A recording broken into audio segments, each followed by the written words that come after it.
Alors nous sommes arrivés d'Av Sadir Zayin de Sanhedrin, Sadir Zayin, pour le Shabbat, deuxième jour de Rosh Chodesh Heshvan, donc ce sera un Heshvan. Cinquième ligne, Tano Rabbanan. Hachamim enseigne, Shavua Sheben David Bavo, le Shavua, c'est-à-dire l'année du septennat dans laquelle le Mashiach va arriver, raconte Hachamim comment ça se passe. Shana de Shana Metraim Emeklazé. Première année, c'est ce verset qui va se réaliser. Lequel? C'est-à-dire, il y aura une pluie sur une ville et sur l'autre, il n'y aura pas. Donc là où il n'y a pas de pluie, il y aura la famine. Dans l'autre, il y aura l'abondance. Shenia, la deuxième année, c'est comme ils disent, Rashi explique, c'est-à-dire, il y aura des petites flèches de famine dans toutes les parties du monde. Shlishi, troisième année, la Rav Gadol, il y aura une grande famine. Ils mourront beaucoup d'hommes, de femmes et d'enfants, et les Hasidim, et les gens de bonne action. Et comme les gens n'ont pas de quoi manger, ils ne peuvent pas étudier, donc la Torah va s'oublier. La quatrième année, Sova, no Sova. Il y a l'abondance, il y a pas d'abondance, il y a les deux. C'est-à-dire, on reprend la récolte. Bahamishit, Sova, Gadol. La cinquième année, il y aura une grande abondance. Et les gens boivent, ils mangent, ils boivent, ils sont heureux.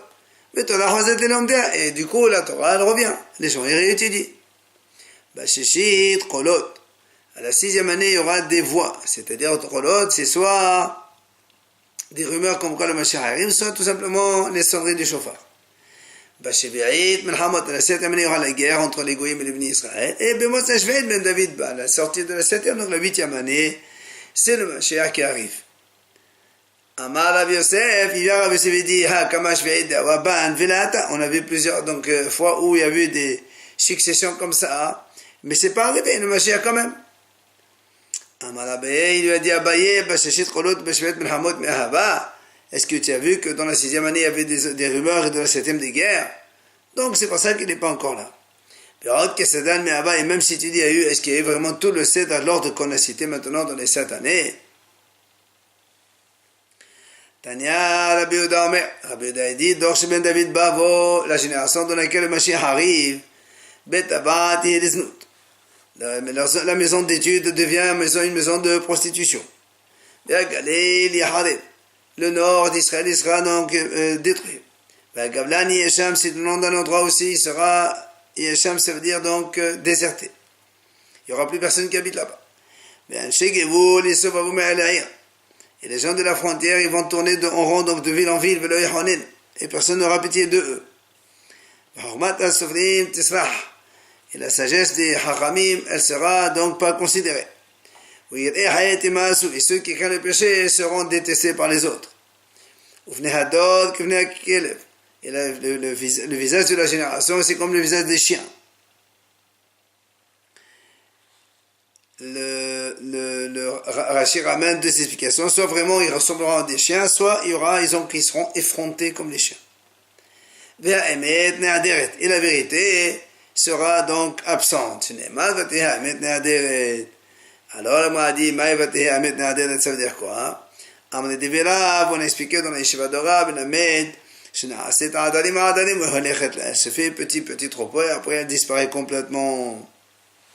Alors, on a dit, c'est quoi la suite du pasouk? On a expliqué donc la Yeshiva d'Ora Bishela, celui qui s'écarte du mal, mishtolel ala badiot. Les créatures vont le considérer comme un fou. Rava il dit, mais les Shabbat Minalekak Mustabiran. Au début, je disais, il n'y a pas de vérité dans ce monde. Amal, il y a Omer Rabbanan Latavot Sheme, il y a Hacham qui s'appelle Latavot Amnel Latavio Sheme, et certains disent qu'il s'appelle Rabbi Tovio, mais il y avait les Kolhalel et Alma. Là, même si on lui donne tout l'ordre du monde, jamais il changerait de parole. Une fois, il est arrivé dans une ville qui s'appelle Kushta, la vérité. Et là-bas, jamais les habitants ne changeaient de parole, donc jamais ils disaient autre chose que la vérité. Et le mérite qu'ils avaient. Personne ne mourrait avant son temps. Qu'est-ce qu'il a fait sur Aram? Il a épousé une femme parmi les gens de là-bas. Et il a eu 2 enfants. Un jour, sa femme elle était en train de prendre la douche, elle se levait les cheveux. Et la voisine elle est venue, elle a tapé sur la porte. Ça il a pensé. Là, c'est pas joli de dire à la voisine, sa femme elle est en train de prendre sa douche, de se laver les cheveux. Il a dit, elle n'est pas là. Donc il a menti. Ces 2 enfants, ils sont morts. Ils sont venus, les gens, les habitants de l'endroit. C'est quoi ça? On n'a jamais eu ça chez nous ici. Qu'est-ce qui se passe? Il lui a raconté la vérité. Ils ont dit, monsieur, sors d'ici, tu habites pas avec nous parce que tu nous amènes la mort ici. La génération dans laquelle le Mashiach arrive, les jeunes seront effrontés vis-à-vis, ils feront honte aux vieux. Et les vieux, ils se lèveront devant les jeunes. La fille, elle va faire honte et mépriser sa mère.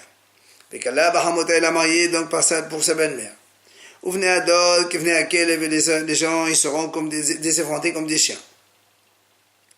Et l'enfant n'a pas honte de son père. Rabbi Nahmia lui aussi dit, la génération dans laquelle le Mashiach arrive, l'effronterie augmentera. Et le kavod le respect sera tordu. La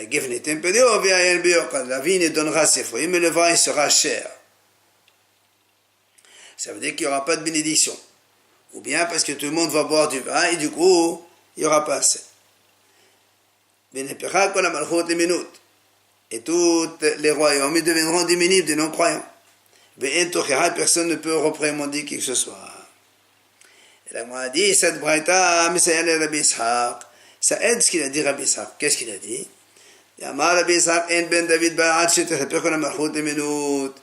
Donc le Mashiach ne peut venir que lorsque tout le royaume il se transformera en minime, donc en non-croyant.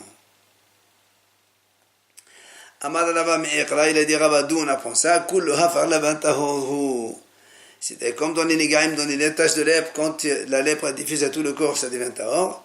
Là aussi, quand tout le monde sera des non-croyants, eh bien, il y aura le Mashiach. Tano Rabbanan Hachamim enseigne.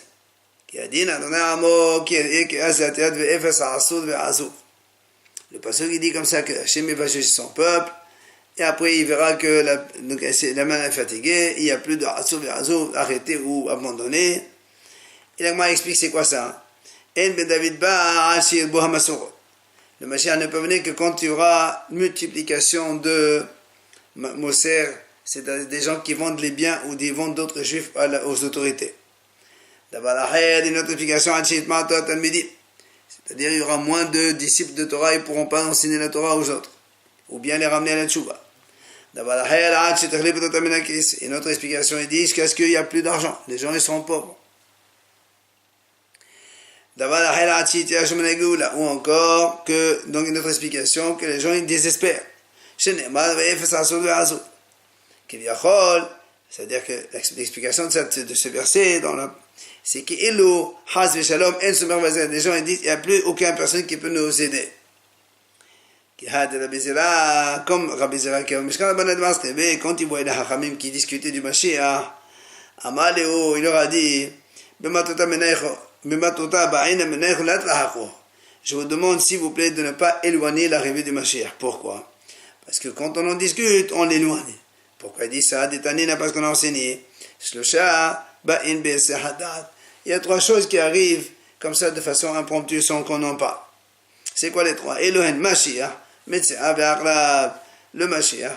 Un objet trouvé, évidemment, c'est pas quand on le cherche, on ne va pas chercher, on le trouve. Le scorpion. Donc c'est pour ça qu'il dit non parlez pas et ça viendra. Il a dit Rav Katina,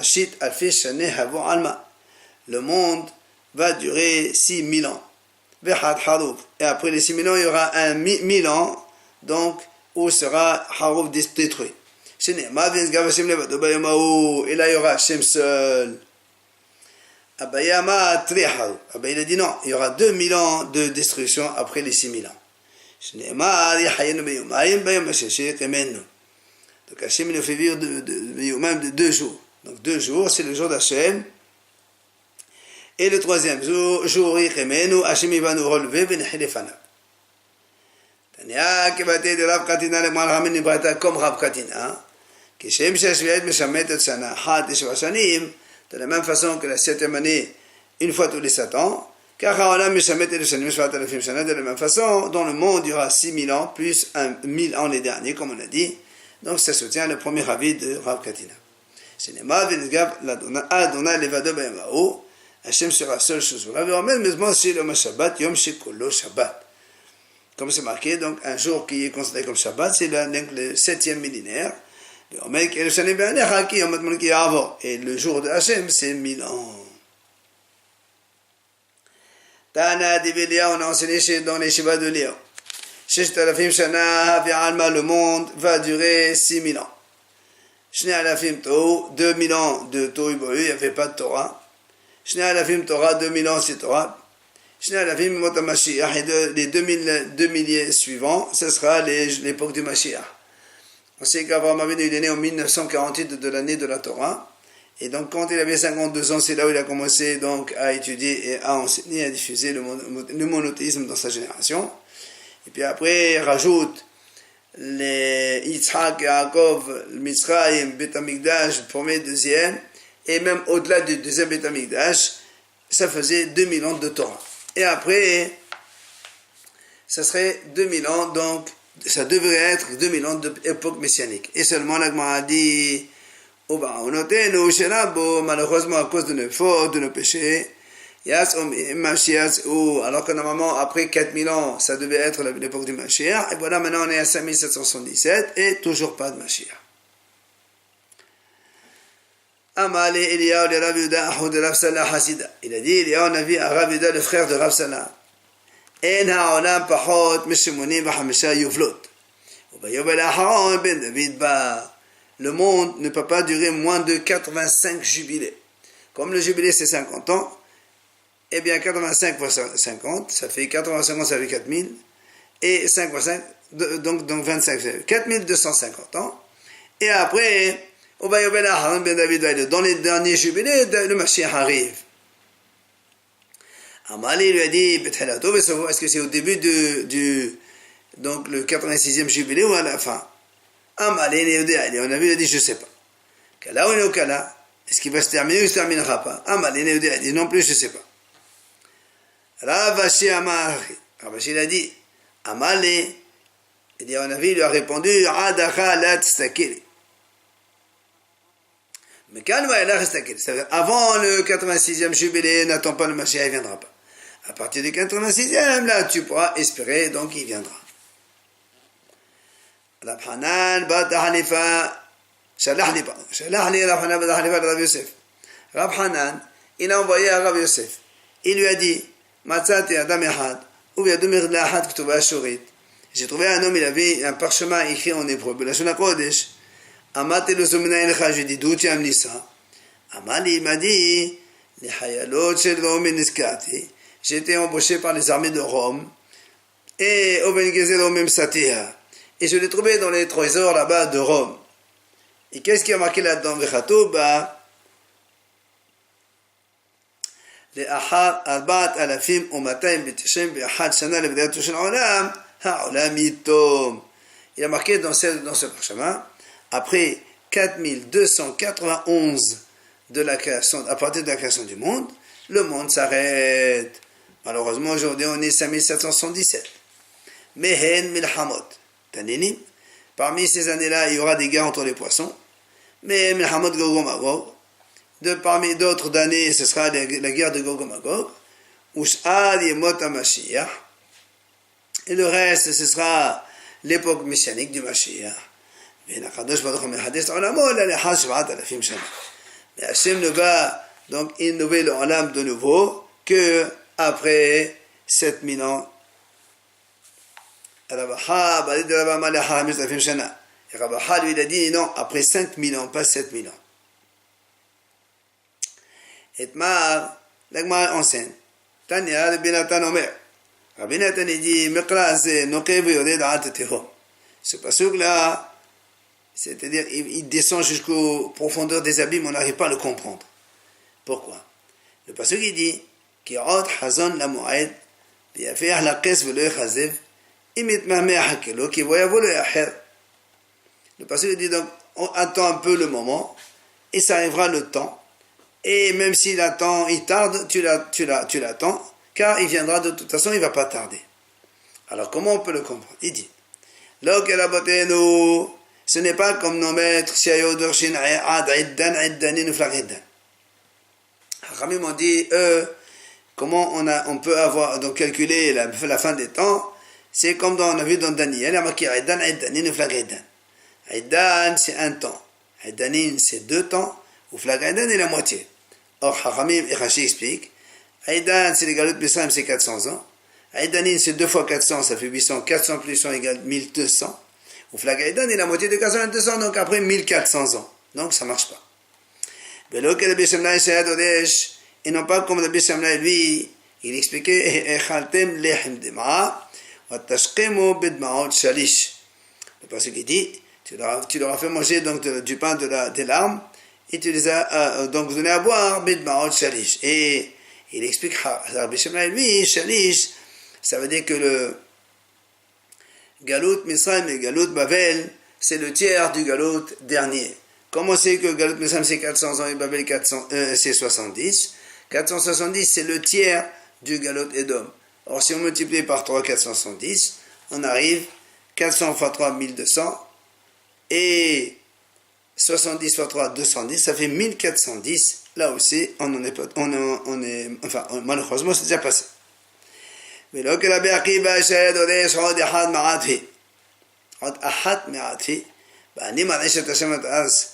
il a dit, Rabbi Akiba, lui, il a dit, dans la névoa de Haggai selon Rashi, que encore un peu, et Hachem dit, je vais faire trembler les cieux et la terre. Et donc, malgré tout, toutes ces limites, donc, que nos Hakamim ont estimées, sont déjà passées, et c'est pour ça qu'on ne comprend pas. Et là, a dit, Malchut Rishon, Shevaim Shana. Le premier royaume, c'est-à-dire le premier exil, c'est 70 ans. Malchut Tiniya, Hamishim Ushtaim. Le deuxième royaume, c'est 52 ans. Pardon, Malchut Rishon, Rashi explique, le Malchut Rishon, c'est le royaume des Hashmonaïm dans le deuxième Beth Amikdash, donc il est resté 70 ans.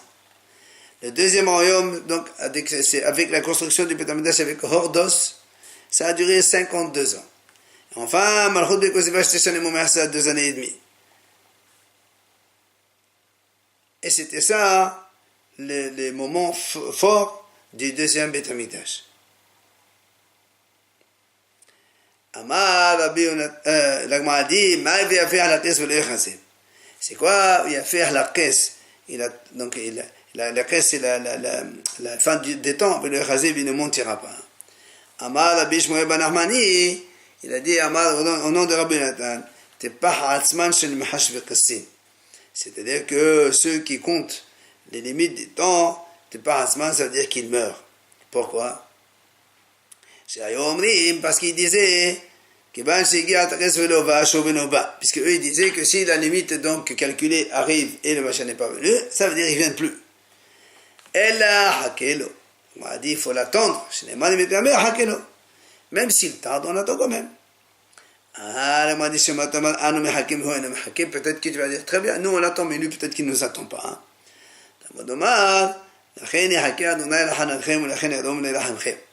Il a marqué que Hachem aussi, il attend pour vous avoir donc pitié de vous et pour donc vous faire sortir, vous libérer de votre exil.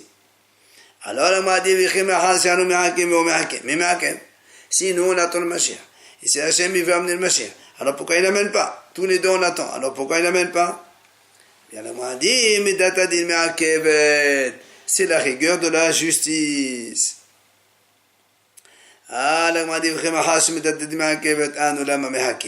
si c'est comme ça, pourquoi nous on attend? Puisque de toute façon, Midatadin, elle empêche. Les Kabel Sachar. Nous on attend, parce que l'attente, celui qui attend le Mashiach, il a une récompense pour ça. Shenemar Ashrei Kol Chochelo. Heureux tous ceux qui espèrent donc, qu'ils attendent la venue du Mashiach. Amar Abaye, il vient Abaye, il dit, comme on a dit, le pasuk Ashrei Kol Chochelo. Le pahot alma metelatin sheta sederi de mkab leapi shchena bechodara. Il dit, le monde ne peut pas manquer de 36 sadikim qui peuvent recevoir le visage de la Shekhinah. Donc dans chaque génération, il y a minimum 36 sadikim. Comme on sait, Shenemar Ashrei Kol Chochelo. Lo la medvav 36 big matelatin shetahavu. Alors bien le Gemara poser une question, mais Amar Rabba, pourtant Rabba il a dit, Dara de Kamer Kosha Berecho, les rangées qui sont devant Hachem, donc dans la fin des temps pour étudier la Torah, donc t'amener ça alfé par ça. Ça mesure 18 000 fois par ça, fois 4 km. Ça veut dire 18 fois 4, 72 000 km. Tout ça, ce sont donc nombre de rangées qui étudient devant Hachem. Shenema, ça vit Shumna Asar Elef. Il y a marqué 18 000 autour d'Hachem. Alors on m'a dit là, c'est pas un problème. Hadi mistakli bespaqaliha me'era. Hadi mistakli bespaqaliha she'ena me'era.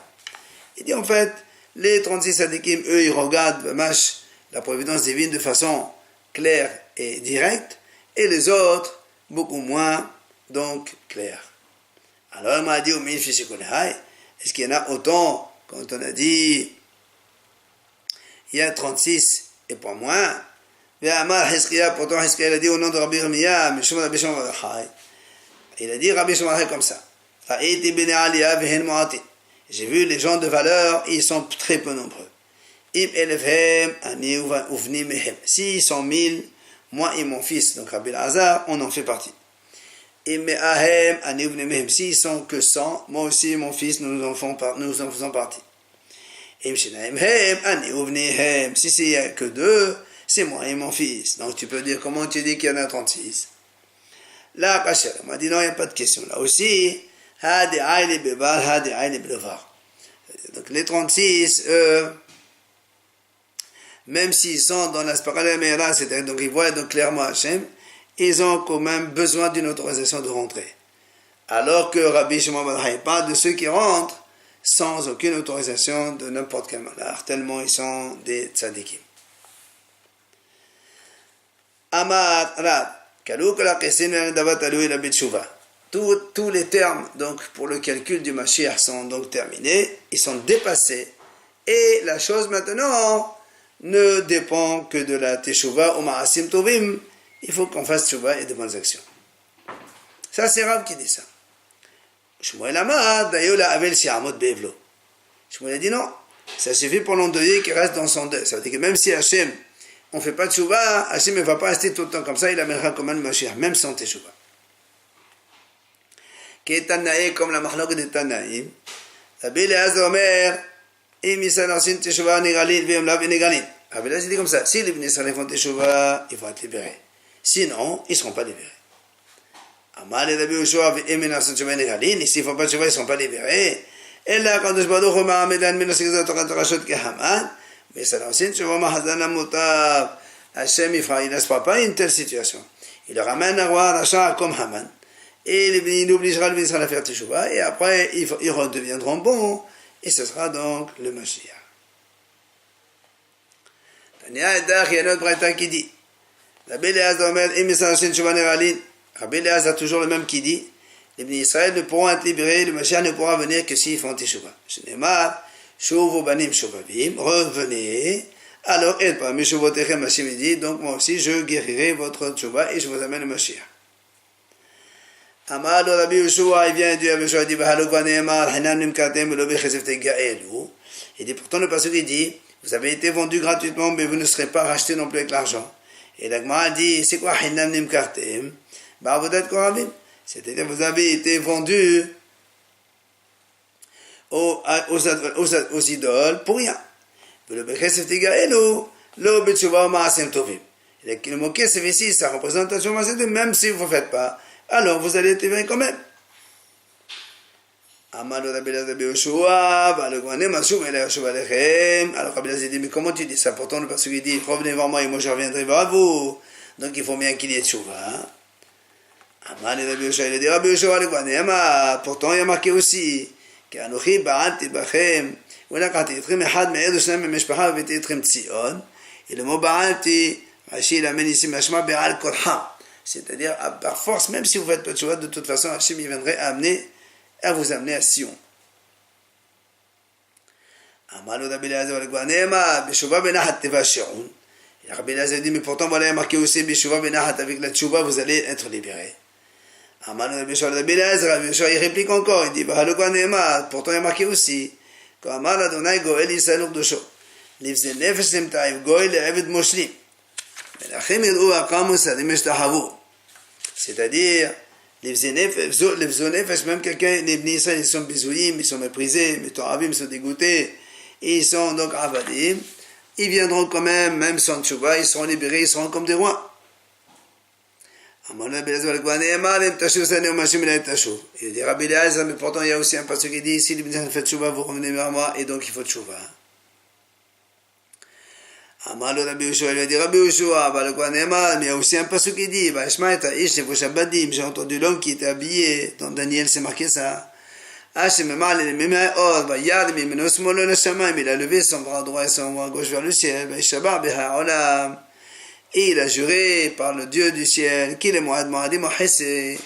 Après la fin du temps et des temps et la moitié, donc de toute façon ça viendra et le Mashiach viendra de toute façon.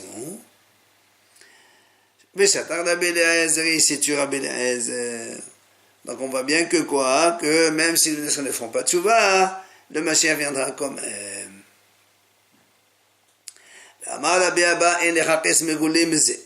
Viens Rabbi Abba dit, si tu veux, il y a un passage dans lequel il te dévoile vraiment la limite, la fin des temps et l'arrivée du Mashiach. C'est quoi ce passage?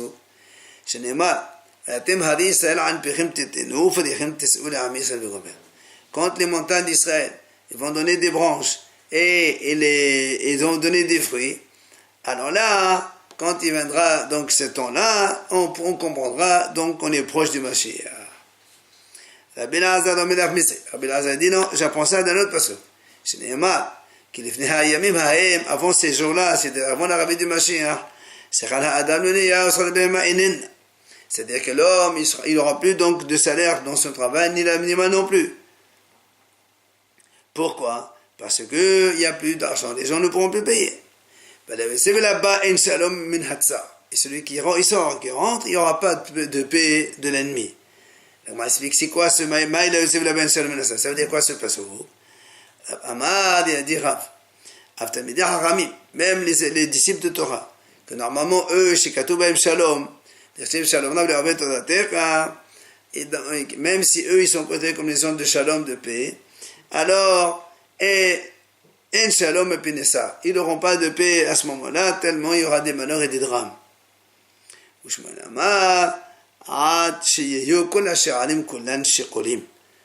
Ça veut dire quoi? Ça veut dire que jusqu'à ce que tous les cours des fruits, des légumes et des céréales et du vin, eh bien ils seront tous égaux dans le sens où que ça sera à bas prix. Et comme on avait dit donc en début du cours, que la 5e année il y aura une grande abondance, et bien c'est ça qui va annoncer l'arrivée du Mashiach.